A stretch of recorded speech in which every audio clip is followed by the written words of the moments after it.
மாற்றுத்திறனாளிகளுக்கான பாராளுமன்ற ஒன்றியம் மற்றும் மாற்றுத்திறனாளிகள் சமூகம் ஆகியவற்றினால் முக்கியமான 6 துறைகளின் கீழ் தயாரிக்கப்பட்ட வரவு செலவு திட்ட முன்மொழிவு ஜனாதிபதியின் செயலாளர் கலாநிதி நந்திக சரத்குமார் நாயக்கவிடம் ஜனாதிபதி அலுவலகத்தில் நேற்று முன்தினம் பிற்பகல் கையளிக்கப்பட்டது. இம்முறை வரவு செலவு திட்டத்தில் மாற்றுத்திறனாளிகள் சமூகத்துக்கு விசேட கவனம் செலுத்தப்பட்டு பெருமளவிலான நிதி ஒதுக்கீடு செய்யப்பட்டமைக்காகவும் அவர்களுக்கான அணுகல் வசதிகளை மேம்படுத்துவதற்கு நிதி ஒதுக்கப்பட்டமைக்காகவும் ஜனாதிபதி அனுரகுமார் திசாநாயக்க உள்ளிட்ட அரசாங்கத்துக்கு மாற்றுத்திறனாளிகள் சமூகத்தின் சார்பில் அவர்கள் நன்றி தெரிவித்தனர். மாற்றுத்திறனாளிகளை வலுவூட்டுவதற்கான வாய்ப்புகளை உருவாக்குவதன் மூலம் அவர்களை சமூகத்தின் சாதாரண பங்காளிகளாக மாற்றுவது இன்றியமையாதது.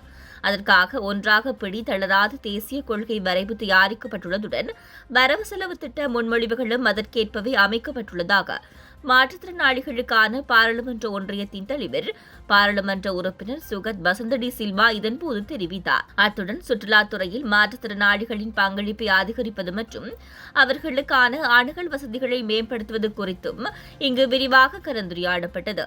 பாரம்பரியமாக மாற்றுத்திறனாளிகளை வலுவூட்டுவதற்காக வடிவமைக்கப்பட்டுள்ள பயிற்சிகள் மூலம் அவர்களுக்கு வேலைவாய்ப்பு சந்தையில் போதுமான வாய்ப்புகள் உருவாக்கப்படுவதில்லை என்பதும் இங்கு வலியுறுத்தப்பட்டது. மாற்றுத்திறனாளிகளை சமூகத்தின் சம பங்காளிகளாக மாற்றுவதற்கு அரசாங்கம் பல கொள்கை ரீதியான தீர்மானங்களை எடுத்துள்ளதாக குறிப்பிட்ட ஜனாதிபதியின் செயலாளர் அதற்கு தேவையான சுற்றறிக்கைகள் மற்றும் பணிப்புரைகளை விரிவாக வெளியிடுவதற்கும் உட்கட்டமைப்பு வசதிகளை மேம்படுத்துவதற்கும் நடவடிக்கை எடுக்கப்படும் என்றும் மேலும் தெரிவித்தார். இந்த செய்தி உள்ளிட்ட மேலதிக விரிவான செய்திகளுக்கு www.behindmenews.org என்ற எமது இணைய பக்கத்தினை பார்வையிடவும்.